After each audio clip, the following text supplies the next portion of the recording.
has the opportunity to grow and thrive. Has the issue improved at all compared to last year, maybe even the past couple of years? Just ahead, the gates are open in Falcon Heights, and a crowd of visitors is back enjoying the vendors and attractions of the Minnesota State Fair. We're going to take you there live. Plus, we have some big political stories we are following. Former President Donald Trump is expected to turn himself in Georgia, while reaction is pouring in from the first GOP presidential candidate debate. And a plan comes together on how to patrol the streets of Goodhue after the entire police department there suddenly resigned last week. Your news at noon starts now. Live from your local news leader, this is KTTC News. Good afternoon, I'm Jess Abrahamson. At this hour, the entire KTTC viewing area is under either a heat advisory, which would include Rochester, or an excessive heat warning. So let's get the latest on all of this with meteorologist Ted Schmidt. He is joining us out on the weather patio for the final in a string of first alert days. It is, yeah, the fourth installment of those first alert days, Jess, but this is the final chapter. We are looking at things improving after this. In fact, a cold front has already moved through. The winds have swung around to the northwest, and for us that means in the next couple of hours, drier air is going to start moving in. Temperatures will level off. It's still going to be very warm. Heat index right now is just shy of 100, but we'll be in that range for the rest of today, not seeing much change beyond this. Now, areas south of here will get a little bit hotter as that front slowly pushes to the south. Here's a look at it. Some hazy sunshine. That's the current scene from our Lewiston auto camera here at the studio. It's 85. It feels like 94. 2.76, and the air pressure is actually climbing behind that front. It's 87 officially at the airport in Rochester, 90 in Winona, 90 degrees in Mason City as well. Again, as we heard at the top of the newscast, Rochester and points east and northward are in heat advisory, and areas of the south are still broiling in an excessive heat warning, which means heat index levels would be more than 100. You see where that is happening at this point. 108 in Decorah, 101 in Mason City, Rochester 97 the way it feels. And the outlook for the rest of the day, Rochester leveling off, pretty much staying right where it is. Looking southward, it'll move up just a couple degrees in Mason City, Austin, and Charles City, staying in those triple-digit levels for the rest of today. As that front pushes southward, the sunshine still has some impact, warming things up. There are showers to our west. With an approaching cold front, we may see some of those late tonight or tomorrow as we continue to see cooler air coming in with that front. Allergy outlook very high for dust and moderate and high for other spots. Of elements there. UV index level 8, the scale of 1 to 10. And again, the weather outlook today, 77 is the seasonal average. We're 10 degrees above that, but we won't get to 97. We were yesterday. We'll move up just a couple more degrees. Sunset at 8 o'clock. The record 100. Not going to happen today. Anyway, looking at some warm sunshine today at 89. It'll feel like it's about 98 for the rest of the afternoon. The next few days look a lot more seasonable and certainly more comfortable. We'll have the full forecast in just a few minutes. Relief is just around the corner. It is. Thank you, Ted. A little heat won't stop more than 100,000 people from heading to Falcon Heights for the first day of the Minnesota State Fair. Our Darian Letty was actually at the fair long before the gates even opened at 7 this morning. She joins us live now with more on all of the excitement of day one. Hi, Darian. Hey, Jess, I have made it into the Great Minnesota Get-Together. And what else happens at Get-Togethers? You run into people from your neck of the woods. I am here with Carol Lofquist of Byron. Carol, how are you doing today? I am doing fantastic. How could you not be fantastic on the first day of the State Fair? Oh, absolutely. The energy is amazing. So you kind of have a cool role in the fair. Tell me what you do here. Well, first of all, we're fortunate enough to camp here at the State Fair campgrounds, and my husband and I volunteer for the Minnesota State Fair Foundation. We help hand out benefits, sell blue ribbon bargain books. We also volunteer right here at Kemp's Little Farmhands. Oh yeah, this place is awesome. Tell me a little bit about this. We're going to step out of the frame so that people can get a better look at what exactly this is. Yeah, so Kemp's Little Farmhands is really here to show kids start to finish all about from the farm to the table. So the kids get grain at the grain bin, they put it in a bucket, and they come over and they drive tractors around a circle. They go through the chicken coop and the sheep barn, and they plant things in the garden, and then they harvest and get coins that they can use to get ice cream at the end of the exhibit. Oh, it's so cute. I love how this is set up and just how you said they can see the full process of how agriculture really impacts a community. So where exactly is this? Where can people find this? This is on what I'd call the north end of the fair, across the street from Giggles Campfire Grill, and next to the street that has all of the antique tractors. And so that's also a really fun exhibit for adults and kids alike. Absolutely. And I think we all know Giggles. We know those walleye crab cakes. Oh, yeah. One of my favorites. Yes, they are so delicious. All right, well, you know I have to give you this shout out because we are also talking to the champion of the Quilt on a Stick competition. We actually have a picture of your winning piece of art up right now. Tell me about this piece. Well, each year the fair has this Quilt on a Stick category, and it's a different theme every year. This year it was the fair at first light. And that was actually a little bit of a challenge. So my stick has dusk and dawn. And of course we have to have the great big wheel that everybody loves to ride, fireworks, which I don't think you see in the picture, but that's okay. And on the other half is the sun rising. And I listed 2 of the new foods and then 2 of the traditional foods here at the fair, along with a couple of our farm animals as well. So I love it. You really encompassed all that kind of the fair has to offer, at least as much as you can put on a small little piece of quilt. Well, Carol, thank you so much for talking with me and showing me the Kemp's Little Farm. It's been such a great time talking with you. it has been a great time to meet you, Darian, and really everybody needs to get to the Great Minnesota Get Together. Oh, absolutely, you guys. We are having such a blast here. It's been so much fun going around and trying different foods and seeing all the people. Make sure you stay tuned for later in the show because I'm getting a little hungry and a little thirsty. I may have to show off some of the great options that you can get here, and I may bring some home to you, Jess. Oh, that sounds amazing, because when you mentioned those crab cakes, I'm like, okay, lunchtime for sure. And wow, Carol is such a talented woman. Thanks for showing us all of that, Darian. We'll see you soon. We do also have a new Princess K of the Milky Way. 19-year-old Emma Kubal of Waterville, representing Rice County, has been crowned the 70th Princess K. She currently attends the University of Wisconsin-River Falls. Her first official duty will be to have her likeness sculpted in a 90-pound block of butter, and that's going to happen during the first 2 days now of the fair. So congratulations to Emma.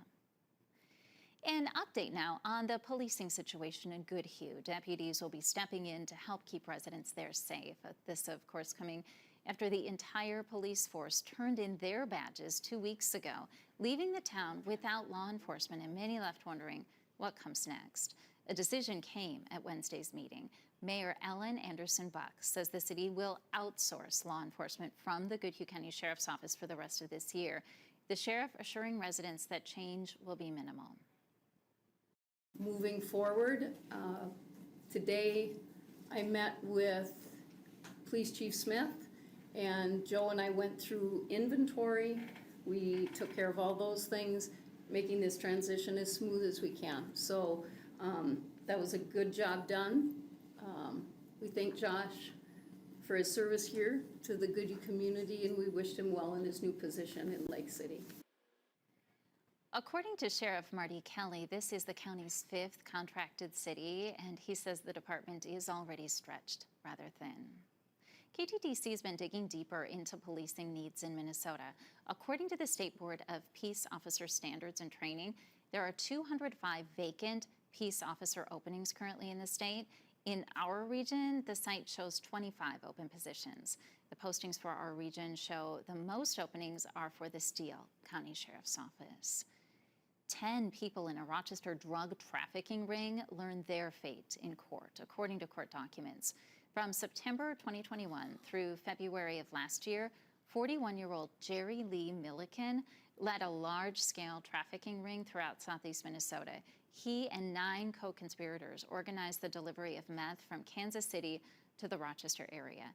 During this time, law enforcement took 80 pounds of the drug from the group.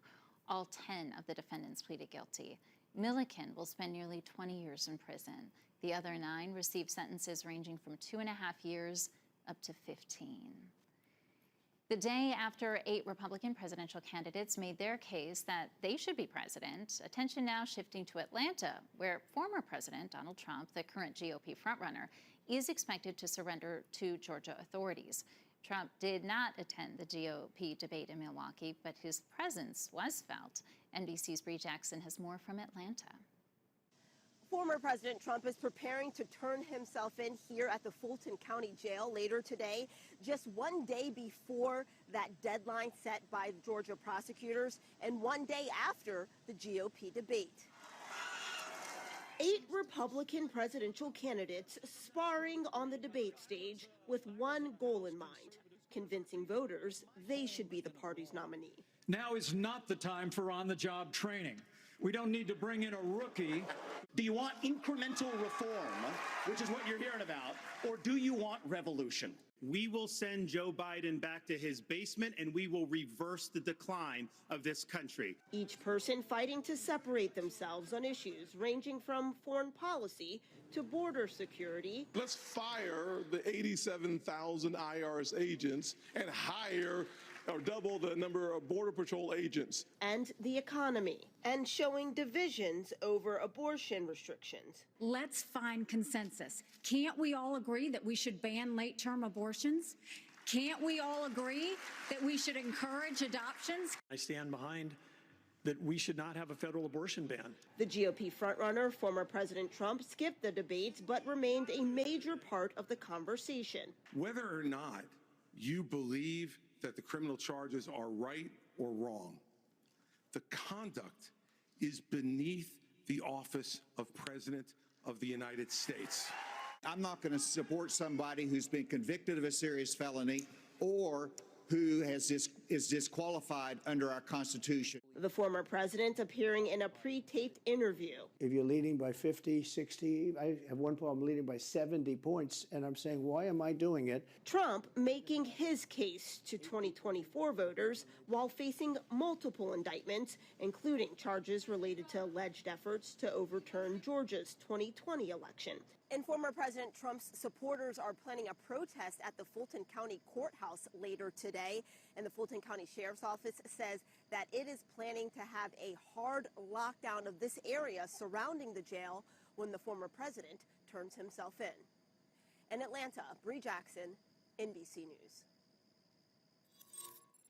A suspect is dead after a shootout with several deputies in a Pittsburgh neighborhood. Officials say William Hardison Sr. was pronounced dead just after 5 p.m. Wednesday, nearly 7 hours after an intense gun battle started, while deputies were serving a court-ordered eviction notice.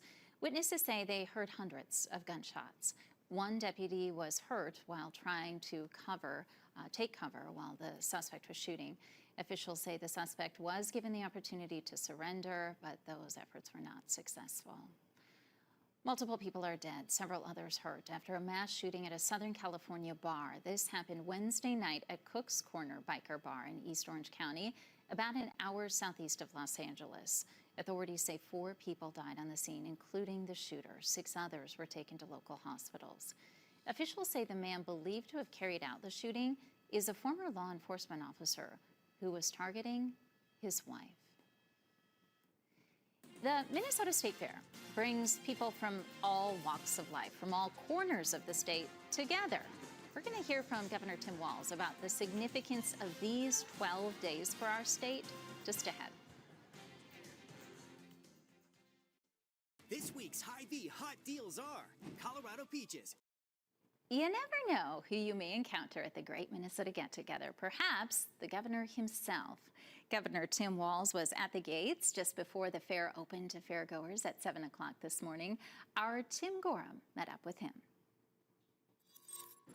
We're here at the Minnesota State Fair just a couple of minutes before the gates actually open. And who better to talk about the Great Minnesota Get-Together than the governor of Minnesota himself, Tim Walz. Governor, how are you doing? I'm doing great. Good morning. Weather's perfect out here. Yeah. Just talked to 3 women who've been coming here for 50 years together since they were children, ready to go. They got bumped out of line. They're about 7th in line this morning, so it's a little different. So I got to ask, you've been to a couple of these yourself. Yeah. What is your favorite thing to do once you get into those gates at the State Fair? Yeah, I said I always start. I turn right. I go over to the Farmers Union booth. I have whatever their new food is this year. I think it's fried green tomato sandwich. But somebody asked me the best part of it. This is the best part of it, talking to the people that are here. And what you hear is the stories. And it's always family stories about coming here with their dad, might not be here anymore, or bringing their kids here. Like with me, my daughter's coming back in today. because it's state fair time. So that's what she comes back for. So that's my favorite part, hearing the stories. There you have it. Busy couple of days coming up at the Minnesota State Fair. Come on down. For now, reporting live in St. Paul, I'm Quinn Gorham. Oh, so much fun. And that sandwich sounds really interesting. You actually don't have to travel all the way to Falcon Heights to enjoy live entertainment and some great food today. The second of 3 Alive After 5 parties is happening on the Mayo Civic Center Riverfront Plaza today. The band Rhino will perform at 6. That's a 4-member high-energy band that plays everything from alternative music to country and classic rock. There's also yard games and some fun food options. Food on a stick items are going to be there in a tribute to the start of the Minnesota State Fair. There's also some cocktails and mocktails. The fun actually starts at 5. It will last until 9. Next week is the final Alive at 5 gathering, and that's going to feature the music of the White Keys. And Ted, it's going to feel a little bit better this evening. Better this evening than it has over the past couple of days. There is improvement in sight. The weekend looks much milder. The latest in your 7-day forecast is coming up after our market report.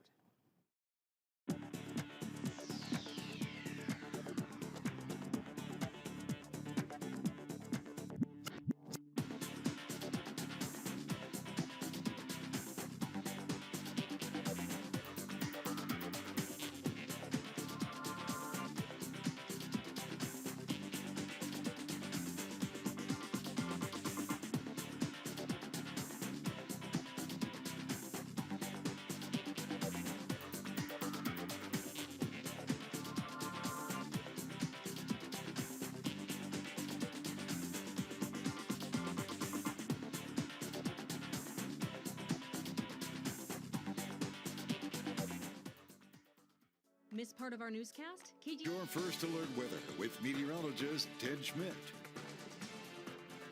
Ted is getting excited to go up to Falcon Heights tomorrow for the Great Minnesota Get-Together, and the weather is going to improve there and get more comfortable as the days move along. It does. It looks a whole lot better. Tomorrow will still be very warm, so you're still going to get that state fair feel in our weather, but it's not going to be scorching hot. It won't be in weather headlines related. We're not talking about heat advisory, for instance. That is what is in effect right now for the Twin Cities and Rochester. Areas of the south still in the excessive heat warning. That's where we've been the past few days, in fact, across the entire area. Slight change, that's because a cold front has moved through.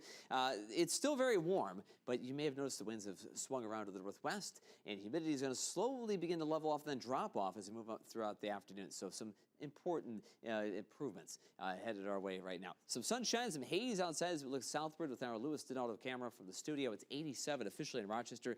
Looking south and eastward, the hottest numbers here, that's because you have a cold front moving through. Look at up north, 81 in Red Wing, 84 in Dodge Center. Compare that to 91 in Cresco and 91 in Decorah. Again, that's where the heat is still prevalent, and that's where there is still that excessive heat warning. So even though the front is moving through that area, they're getting a little head start on the heat, and we'll still see enough sunshine to build up a few more degrees in the temperature column this afternoon. But right now, Rochester kind of leveling off at this point. 87 northwest winds, 13 miles per hour. Still a sticky dew point level, though, very much to the tropical side of things. 76, but that in the next 3 or 4 hours will begin to slowly improve.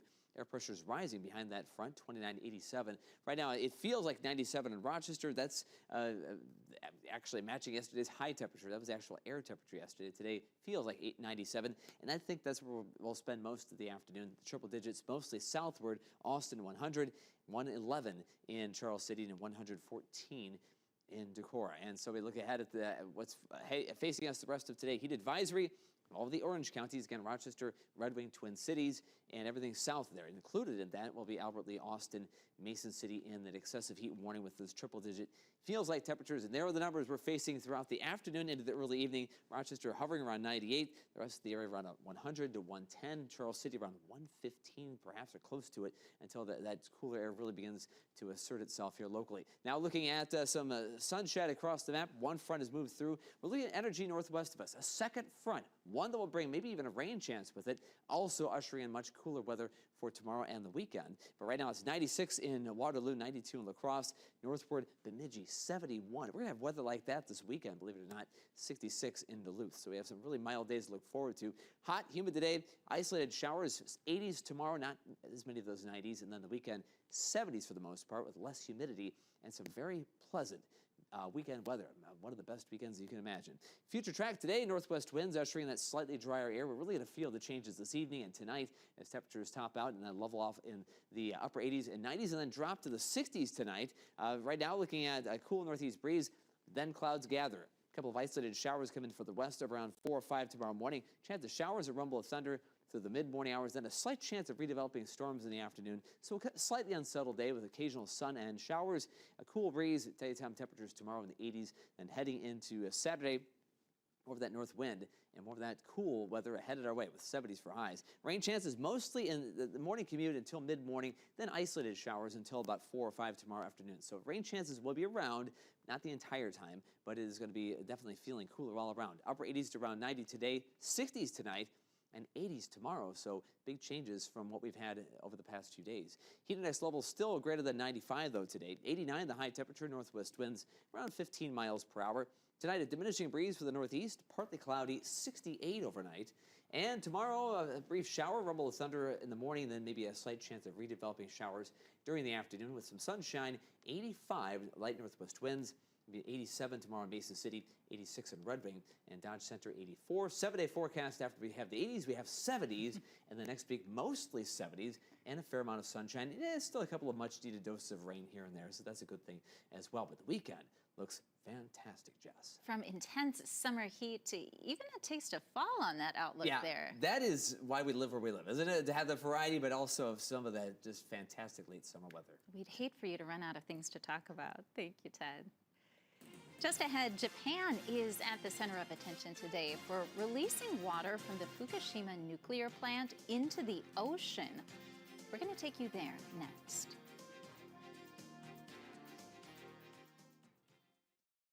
KTT. Japan began to release treated radioactive water from the wrecked Fukushima nuclear plant into the ocean today. This comes amid opposition from some domestic activists and loud objections from neighboring countries. NBC's Janice Mekki-Fryer reports from Fukushima. It all started just after 1 o'clock local time today. Officials at the nuclear power plant confirming they've started to release treated radioactive wastewater from the Fukushima Daiichi nuclear plant into the ocean.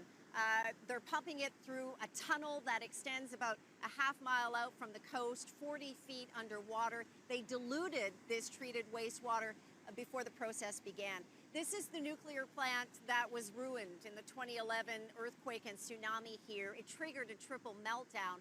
Much of the water that was treated over the years and is now being released was used to cool the melted fuel. Until now, it's been held in these massive storage tanks, but the tanks are nearly full, so that's the issue. The International Atomic Energy Agency has been good with the plan. They say they'll continue to monitor for levels of tritium. That seems to be the concern. They're using this very powerful filtration system to treat the water. It's removing most radioactive material, but not tritium. And that is what's sparking criticism and opposition across the region, especially from China. Chinese officials today again warning they will take all necessary measures against Japan. Officials at the plant will continue to monitor the levels as this process continues. It'll happen a few times over the course of every year, probably for the next 30 to 40 years. Pretty interesting story there. Here's a look at what's next in the kitchen. Here's a little bit of veggie humor. What did one beet say to the other after running the marathon? You're going to have to stick around to find out.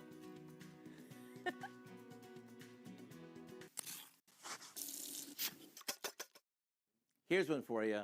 What did one beet say to the other after running the marathon? I have no idea. I'm beat. Jeez, so Howard. All right, bad joke, but at least I've got a great recipe today. All kidding aside, I remember my grandmother loved beets. While fresh beets are available year-long, right now they're at their peak, so we're finding lots of them in our market. The most popular way to cook these is to pickle them. All you do is cut off the leafy part, keeping about 2 inches of the stem on. That helps them retain their color while they cook. Once they're tender like these, we drain them, and you can save the liquid to make borscht like my grandmother did. Now, this is the part where you'll want to put on some plastic gloves, or you'll end up with purple fingers.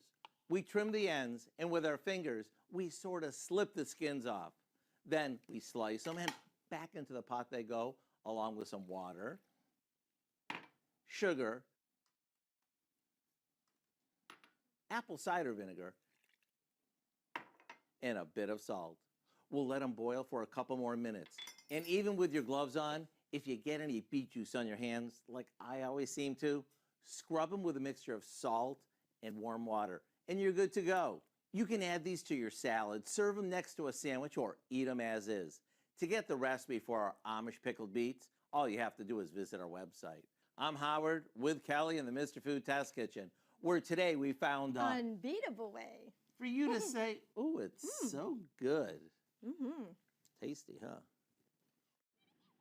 Some local first responders are helping people beat the heat. The Yoda Volunteer Fire Department rolled out their engines to kids, cooling them off by spraying them with fire hoses. Kids around the community lined up, excited to take part in the summer fun. Yeah, we just truly like to support the community in any way, shape, or form possible.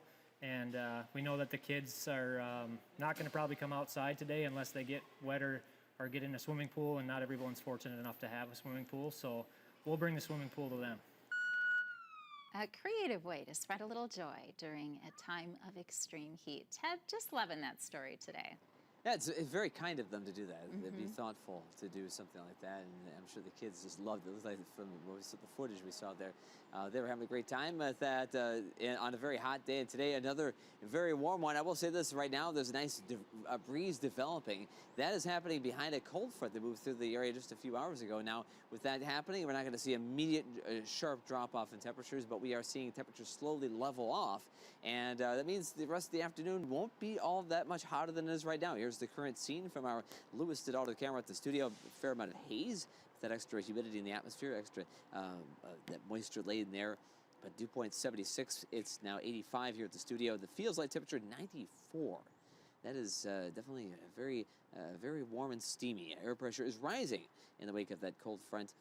Right now at the airport in Rochester, it's 87 officially, 10 degrees shy of where we were yesterday. We'll only move up another couple of degrees as it stands right now. That cooler air is trying to work its way in. Albert Lee, 86. It's 90 in Mason City, and Decorah, 91. We have first alert day because of a heat advisory for Rochester and the Orange counties, everything south and west of here, and an excessive heat warning where heat index levels will be triple digits. And there you see some of them are there already. Austin, 100, 101 in Mason City, and it feels like 114 in Decorah. Will be in that range for the afternoon until around sunset, and these advisories, this excessive heat warning, expire at 7 o'clock.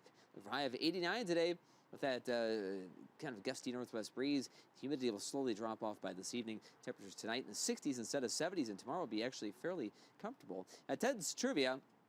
According to Taste of Home magazine, the shrimp and grits sundae is the best dish at which state fair? They had each state fair, and they listed each state fair's best known dish. And they, of course, with us, you know, it was Martha's Cookies, Sweet Martha's Cookies. But which of these states had the shrimp and grits for their state fair? We'll have that answer in a few minutes. And if it comes on a stick, I'd even be more impressed. That would be impressive. Maybe messy, but shrimp and grits are good. Have you ever had that? That's a good question. If I did, it didn't leave a huge impression. I do like shrimp. Yeah, okay. And maybe grits. We'll see. Thank you, Ted. On the first day of the Great Minnesota Get-Together, there's no shortage of fun things to talk about, like the food. Our Darian Letty is sampling a few fair favorites from Falcon Heights when we return. Trump turns himself in. Blast all day at Falcon Heights for the first day of the Minnesota State Fair. Our Darian Letty was at the fair long before the gates opened at 7 a.m. So she has more than earned her lunch break. And Darian, what's for lunch? Jess, it's time to try some new items that are going to be at the fair this year. First on the list, we have the Fritter Pops from Giggles Campfire Grill over here. It is some walleye that is mixed with garlic and relish and then deep fried and of course put on a stick. So don't knock it before you try it. I'm gonna give it a little taste test. Really good. It looks good. It's kind of just like kind of their other crab cakes, but on a stick. So, I mean, everything's better on a stick, right? And if I'm gonna have lunch, I gotta have some dessert too. So first, Sweet Martha cookies right here. And yes, you guys, I brought the whole bucket, so I am bringing this home for everybody to enjoy. It's been such a blast hanging out here, you guys, but I'm ready to come back and share some of this great food and stories with you guys. Oh, Darian, you are the best. Enjoy those Sweet Martha's cookies. You got to eat some of them while they're warm, and we'll microwave some back here when you get to the station. Thanks for a great day at the fair. Good idea. All right. Thanks, Jess. We'll see you later. Today is the final day of the Pro Farmer Crop Tour. Here's our Ag Day Minute with the latest details on crops from thousands of fields across the Midwest. I'm Clint Griffiths with today's Ag Day Minute. We're continuing to keep you updated on what scouts are finding as they survey corn and soybean fields on the Pro Farmer Crop Tour. On day 2 in Nebraska, scouts found a potential corn yield of 167.2. That's up more than 5% from a year ago. For soybeans, yields look to be up 9% from 2022. Indiana looking at 180.8 bushels to the acre for corn, up just over 1% from last year. Meanwhile, soybeans 12% higher. An officer got called on to do a potentially stinky job. He had to rescue a trapped skunk. The critter wandering around outside Dunkin's drive-thru with its head stuck in not one, but 2 plastic cups when the Old Town officer arrived. Now, the brave officer donned some gloves and freed the skunk amazingly without getting sprayed by the animal. He says he's never seen a skunk in person before. For more Ag News, watch Ag Day weekdays on the station or anytime at agweb.com. Ag Day Minute brought to you by Jen Bush. Here's your first alert weather with meteorologist Ted Schmidt. Another day of hot sunshine, but this is the last one because there is a cold front that is already moving through the area right now. And as we move through time, the humidity is going to drop off, and over the next 24 hours, it's going to feel a little more comfortable, more typical of August. Right now, a sizzling day, though. Temperatures cruising toward the 90s in much of the area. Already Preston, Osage, Iowa, 91 in Charles City. These spots in the low 90s. Northwest half of the map has already had the cold front move through. The temperatures are leveling off, maybe moving up a degree. That's about it. Rochester 87 right now. It's 84 in Red Wing. Right now, the dew point is still 76. That's actually going to change. Northwest winds are ushering in drier, less humid weather. So in time, by the end of the day, the humidity is actually going to drop off. We're still going to have heat index levels pretty much where they are right now, but not much worse than this afternoon.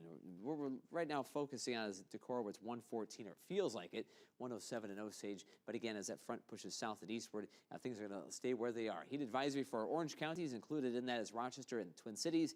Areas southward, the vast majority of our local area, an excessive heat warning with those triple-digit heat feels like temperatures with that heat index all the way through 7 o'clock this evening in the triple-digit range. So looking at future track satellite radar, we're tracking some showers to our west. One front has moved through. Another batch of energy to the west will trigger some more showers as it moves in this tomorrow morning, first thing, and that may be our best chance of rain until next week at this point as we see more of that cool air coming in. 87 in Rochester, 70 in Grand Forks, 84 in St. Cloud. You see the cooler stuff up north is headed on its way in our direction. Isolated showers today, then less humidity over the weekend.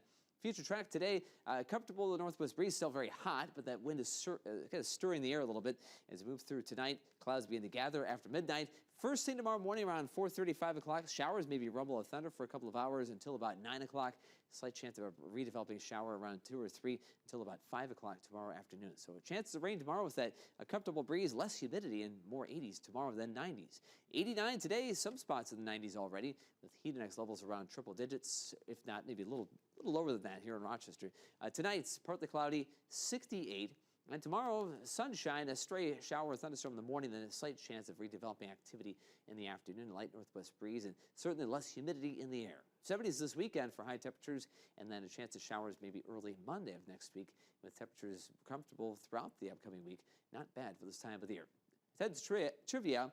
According to the Taste of Home magazine, the shrimp and grits sundae is the best dish at which state fair? How about, I want to say C or D. I'm going to go with C, Alabama. It's actually South Carolina. It is, okay. Shrimp and grits. It's a good dish. I've had it before. You have no I've chocolate. never had it in a sundae, but it might be good. No chocolate on that sundae. I think it's not exactly ice cream. It's their version of a sundae with savory food. Yeah. Thanks, Ted. This may not even seem possible, but Barbie is about to take new heights at the box office. The story just ahead.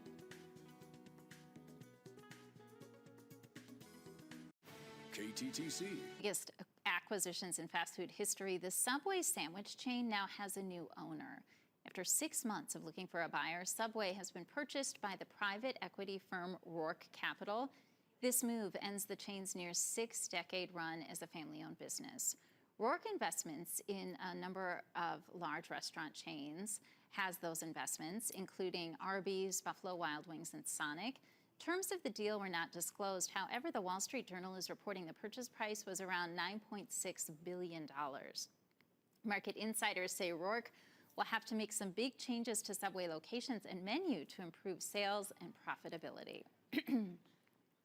All right, the biggest movie of the summer is coming to an even bigger big screen. Barbie is going to be on IMAX for 1 week, starting September 22nd. That's according to Warner Brothers. The studio says certain theaters in North America and abroad are going to offer this. And as a bonus, director Greta Gerwig says the IMAX version will have, excuse me, some additional footage. Barbie is the hit of the summer, already grossing more than $1.3 billion. This officially makes it the highest grossing movie at the domestic box office this year. Let's hear it for Barbie. Well, one of the world's most popular toys has just become a lot more accessible. A pretty cool story just ahead.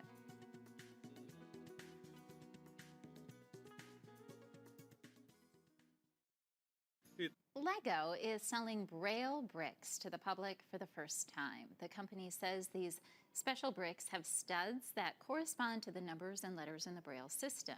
The printed version of the symbol or letter is also shown beneath the studs. The set is available in English and French, with more languages to be released next year. These bricks are also fully compatible with other sets. Lego says kids ages 6 and older, whether they're visually impaired or not, can enjoy the toy. Before now, the Braille bricks were only distributed to organizations specializing in the education of kids with vision impairment. Pre-orders for these sets open on Thursday at today for $90. And what a great way to end our show. Great story there, Ted. That's a very positive story there. I like that.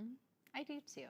I also like the way our weather is transitioning here. Things are happening as we speak. Yeah, cold front has moved through, and for us, that means temperatures will kind of level off where they are right now, and if not improve a little bit, because drier air is coming in. So the humidity will gradually drop off. You'll really notice that difference in the evening hours. Temperatures today will level off around 89, maybe 90 degrees, and then drop this evening to the 70s or just after sunset, and stay in the 60s overnight instead of the 70s or 80s where we've been the past couple of nights. So it won't be quite as stuffy in the next night or two, and look for some spots in North Iowa where it's already in the low 90s to see those temperatures level off as well, with the heat index in the low 100s. Still first alert day because of that intense heat and humidity, but you see where in the next few hours there will be some improvement, certainly by sunset. 7-day forecast, the first thing in the morning tomorrow, a chance of showers, maybe a rumble of thunder, and slight chance of a brief shower in the afternoon with some sunshine between 80s with less humidity in the air. And the weekend looks terrific with 70s and kind of a taste of September. Yeah, just around the corner. Thank you, Ted. Enjoy your day. Midwest Access will have more fun from the Minnesota State Fair at 4 o'clock.